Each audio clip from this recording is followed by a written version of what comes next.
What is a transistor? We know from our basic knowledge kutoka O level kwamba transistor is an electrical device used as a switch or amplifier and is formed when a third doped semiconductor is added in such a way that two PN junctions are formed. Kama tulivyoona kuna PN junctions.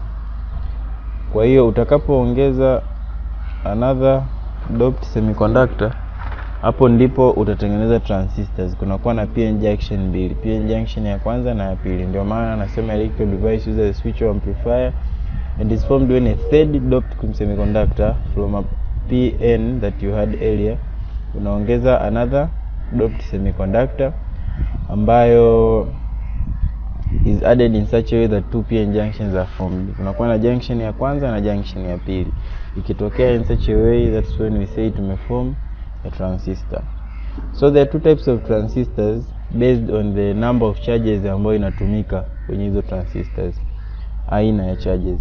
So kuna type ya kwanza ambayo ni bipolar na type ya pili unipolar. Type ya kwanza bipolar jina lingine ni junction transistors, na unipolar jina lingine ni field effect transistor. Kwa kama majina yanavyojieleza, bipolar means ina two types of charges ambazo za conduct, ambapo tutaona huku tuna electrons na holes. Lakini kwenye unipolar unakuta zinatumia charge aina moja namna hiyo. So the details according to the syllabus tunatakiwa tusome bipolar junction, ndio inabidi tu concentrate kwenye bipolar junctions. So the junction transistor au bipolar transistor, current conduction is due to charge carriers which are electrons and holes. Kwanza kama nilivyosema, ndio maana ni bipolar transistor. Again, there are two types of transistors and these are NPN na PNP. Kama majina yanavyojieleza, PNP na NPN means ina three kinds of doped semiconductors, ambao for NPN ina two semiconductors ambazo ni N-type na one semiconductor ni P-type. Similarly for the PNP ina two semiconductors, the P-type na one semiconductor N-type. So as I said earlier kwamba ina consist two PN junctions. Kunakuwa na two PN junctions ambapo kunakuwa na terminals tatu, basically labeled kama base, kama emitter, basically labeled kama base, kama emitter na collector. So to start with the NPN transistor, emitter na collector zinakuwa N-type. Kawaida emitter na collector wanakaa mwishoni, base inakuwa katikati. Sawa, base inakaa katikati. Kwa for NPN, emitter na collector N-type, while the base ndio iko katikati ni P-type. While for PNP transistor, emitter and collector P-type, while the base katikati ni N-type, as you can see. Note that hizi ni principle ambazo zitakusaidia jinsi ya kuchora michoro ya transistors. Kwa note kwamba emitter base junction is always forward bias. Kama unakumbuka kwenye diodes nikisema forward bias na maanisha nini? It means N is connected to the negative terminal of the battery, P is connected to the positive terminal of the battery, forward based. Kwa remember kwamba emitter base junction is always forward biased and collector base junction is always reverse biased. Okay, tutaona hapa kwa nini tukisoma mechanism ya jinsi transistor inavyofanya kazi. So kwa mfano, kama nikichukua mfano wa NPN kama tunavyotumia hapo NPN, tunaona kwamba kama hii ni emitter, okay, hii ni base, hii ni collector. Emitter base junction is always forward biased. The emitter base junction hapa, emitter base junction hapa is always forward biased. So ukichukulia hiki kipande cha emitter base junction kwa forward biased, it means N lazima connected to the negative terminal of the battery na P we connected to the positive terminal of the battery. That means current flow through, from the transistor is such a way kwamba umeme unatoka kwenye positive kwenye negative. Kwa umeme unapotoka hapa kama umeme wa emitter, call it IE. Sawa, ukifika junction kama Kirchhoff flow anavyosema, una split na kwenda huko. Sawa, una split kwenda huko na kwenda Kirchhoff first law. Kama unakumbuka, kama umesahau, review lessons zangu za current electricity, the second lesson ya current electricity imeelezea vizuri kabisa Kirchhoff laws. Kwa hiyo split hapo unaenda hivyo. Lakini pia tumesema collector base junction is always reverse bias. So ukichukua collector na base hii junction, ukichukulia hiki kipande cha mwisho uchakulia, is reverse bias such that N is connected to the positive terminal of the battery na P is connected to the negative terminal of the battery. So similarly umeme unatoka kwenye positive terminal kwenye negative. Ndio maana hata hivyo collector current inaenda hivyo. So they move into the transistor, they meet somewhere inside IC and IB, they form IE. So according to Kirchhoff's first law, IE is equal to IB plus IC. Okay, so majority charge carriers are electrons kama unavyoona ni N wako wengi. So majority charge carriers ni probably electrons kwa sababu kuna two semiconductors ambazo ni electrons, I mean ni N type, while minority charge carriers zinakuwa ni holes. Okay, so depending jinsi umeme unavyoingia na kutoka kwenye transistor, simbo yake ni kama tunavyojua simbo ya transistor ni okay. So itakavyokuwa kama ni NPN au PNP, kinachotofautisha ni mshale wa kwenye emitter junction. Sawa, kawaida ukilebo kama hivi hii inakuwa ni emitter, whichever way you might choose, ila mwishoni huko lazima zikae emitter au collector. Kama utaamua emitter hiyo hapa, collector hiyo huko, au emitter hiyo huko, collector hiyo huko, sawa tu. Lakini kinachotofautisha NPN na PNP kwenye hii symbol ni mshale, jinsi current itakavyokuwa inatoka huku kuingia kwenye transistor. Kama unavyoona kwenye NPN, mshale kwenye umeme unatoka kwenye emitter. Sawa? So kwenye mchoro wako lazima kule na mshale wa kutoka. Ndio maana symbol ya NPN inakuwa namna hii. Sawa? Hizi hazina kazi sana. Cha muhimu ni huu mshale ambao utaindicate kwenye emitter, na vizuri ukaa label kabisa kwamba hii ni emitter, hii ni collector, hii ni base. Ni muhimu sana ili kutofautisha ipi ni base, ipi ni collector. Sawa? Hata hivyo usipo label kawaida huwa ni automatically tunajua mshale ulipo label huwa ni terminal ya emitter. So similarly for PNP, you can try to guess hapo itakuwaje, ndio maana nimeacha blank. Kama unavyoona kwamba base ni N type, while emitter na collector zinakuwa ni P type. Okay, sometimes nikakucholea hivyo nikakwambia wewe identify ipi ni collector, ipi ni emitter. Uta identify tu kwa jinsi zilivyokuwa connected. Ukumbuke tu kwamba kama P is connected to P, N is connected to N, hii ni forward bias, then this must be emitter base junction. Kwa umeme unatoka unaenda huko from positive terminal to the negative terminal. Ukifika huko kwa vile ni IE, huwa hapa ni current ya emitter, ikifika somewhere katikati huko ita split according to Kirchhoff's first law kuform umeme wa base IB, na kutoka huko kuform umeme wa collector. Sawa, hata hivyo emitter collector base junction is reverse bias, so P is connected to negative, N is connected to positive, so current moves from the positive to the negative, ndio maana IC na hiyo inapita namna hiyo. So kwa kuangalia hapo kwenye emitter umeme unakuwa unaingia kwenye transistor, ndio maana symbol ya PNP umeme kwenye emitter unakuwa unaingia. So for this case hii ni emitter, hii ni base na hii ni collector. So since the transistor consists of three terminals, emitter, base and collector, emitter is usually a section side which supply the charge carriers. Na maana inaitwa emitter. Ina emit electrons kwenye transistor, ni source. So it is always forward biased so that it pushes the electrons kuwa emitted. Sawa, kama unavyokumbuka forward bias negative kwa connect to negative, it means humu ndani electrons zinakuwa pushed towards the base side. Ili transistor iweze kufanya kazi lazima electrons toke kwenye emitter ziingie kwenye base. So ndio maana kuna umuhimu wa kufanyaje emitter base junction inakuwa forward bias kwa sababu hiyo.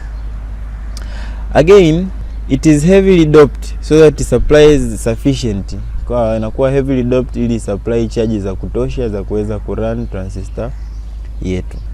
However, kwa collector, it is always found on the other side of the transistor. So of the transistor, so resistor of the transistor, to collect the charge carriers. It is always reverse biased. Tutaona baadaye kwamba the reason is baada ya charges kutoka kwenye emitter kuingia kwenye base inabidi iwe reverse biased ili kama i attract electrons from the base is collect, na nyingine is allows umeme utoke uendelee kurun transistor. So the doping level is usually intermediate.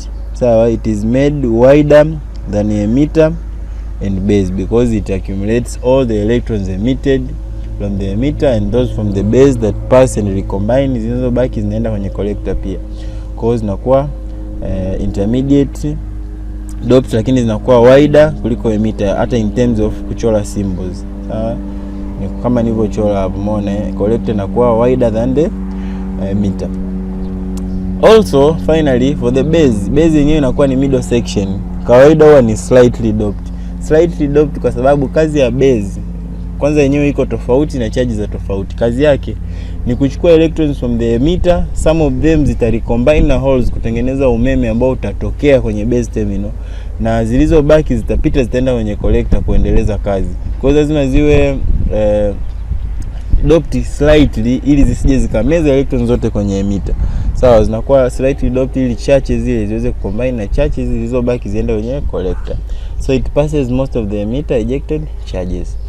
So kwa kuangalia transistor action kwamba transistor inafanyaje kazi, so tutatumia mfano wa NPN, ambapo kwa PNP kitakuwa tu ni reverse. Okay, so for NPN transistor with forward bias the emitter base junction, tulivyosema mchoro ni huu hapa. Sawa, it means the electrons zitakuwa pushed towards the base. Okay, so and the reverse bias to the collector base junction, as I said, itakuwa ina attract hizo electrons ziwe reverse bias, so zinakuwa attracted na hii terminal huku, so they move from the emitter towards the collector. So the forward bias causes the electrons n type emitter to flow towards the base. Sawa, so hiyo movement ya electron from the emitter to the base ina cause current in the opposite direction. Kama unajua current ina move opposite direction to the charge. Kwa charge kama zinakuwa repelled kwa sababu ya forward bias kutoka kwenye emitter kuingia kwenye base, current goes in the opposite direction, ndio inatoka inatengeneza hii IE. Again these electrons zikishatoka kwenye kwenye n type zikiingia kwenye base ni p type, so they tend to combine with holes. Base tumesema anakuwa slightly doped kwa na some small amount, relatively small amount of charges, kwa anakuwa na small amount of the positive charges. So these electrons they combine with holes, and as the base is slightly doped and very thin, only few electrons combine with the holes, sababu ziko chache na iko intermediate doped, to constitute base current. So as I said, a hole kawaida ni theoretical quantity, kwa sababu yenyewe inakuwa ina move kudepend na electrons. Kama nilivyosema, kama hapa kuna hole, hapa kuna electron ikija hapa ikafill hole, ile hole electron ilipotoka huko panabaki a hole, so the hole moves that way depending on movement electron. So hii recombination electrons na holes, it means ina cause electrons ku move. So ile movement ya electrons ku combine na holes inatengeneza the base current IB. So the remaining of the charges that came kutoka kwenye emitter zina cross over. Sawa, zinavuka hii junction. Sawa, they cross over to the collector and constitute collector current. So they cross over na ingia kwenye collector ambao ni n type pamoja na zilizokuwa hapo na zinazokuja. So finally they are reverse biased, so the charges are pulled that way, nyingine zinatoka nyingine zinakuwa collected hapo. So they form the IC, kwa sababu charges zinapokuwa zinavutwa huku current goes in the opposite direction. So finally inatengeneza IC.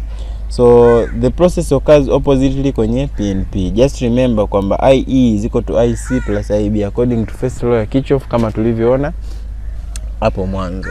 Kwa hiyo hii ndio mechanism kwa ufupi ya jinsi transistor inavyofanya kazi. Transistor ni amplifier. Kwa tutumia wakati huu kujikumbushia baadhi ya vitu tunavyosema amplification inamaanisha nini. Amplification kwa lugha rahisi ni kwamba tunategemea kwamba unapokuwa na kitu cha kuanzia finally kinakuwa kikubwa baada ya muda. Hiyo ndio tunaita imekuwa amplified. Kama ulikuwa mtaji mdogo, sawa, ukaweka benki wakaudabo, sawa, au ukaweka hela yako benki 200 wakaidabo ikawa 400, wameiamplify. Sawa, unavyokuwa na sauti yako ukaongea kwenye mic na amplify inatoka kubwa. Sawa, ndo maana ya amplification. So assuming ni amplifier, kawaida tunaweza tukamplify vitu tofauti as far as transistor is concerned. Tunaweza tukamplify current, tunaweza tukamplify voltage au power. Ndio. So kama tuna I1 tunategemea ikiingia kwenye amplifier inatoka I2 ambayo ni kubwa zaidi. Kwa huko kunakuwa ni output, hizi zinakuwa ni input. Okay? Input. Similarly to voltage and similarly to power, which is the product of voltage and current. So finally tukiongelea gain tunaangalia ni amplification factor, kwamba by how much input imekuwa amplified. Ndio maana tunachukua tuna divide output divide na input kwa kuangalia ni kwa mara ngapi ile input imekuwa amplified, ni mara ngapi. Sawa? So tunapata current gain au current amplification factor, okay, ambayo inakuwa ni output over input. Just remember, unapoongelea gain au amplification ni ratio ya output over input parameters. So unapoongelea current gain inakuwa output current over input current, ambayo ni I2 kama nilivyosema over I1, similarly to voltage and the power. Just remember, power is equal to the product of voltage and current. So in other words, power gain inaweza ikawa V2 over V1, tumeshasema ni voltage gain, okay, times I2 over I1 tumesema ni current gain. So you can see that power gain is also equal to the voltage gain times the current gain, just because voltage times current is equal to power.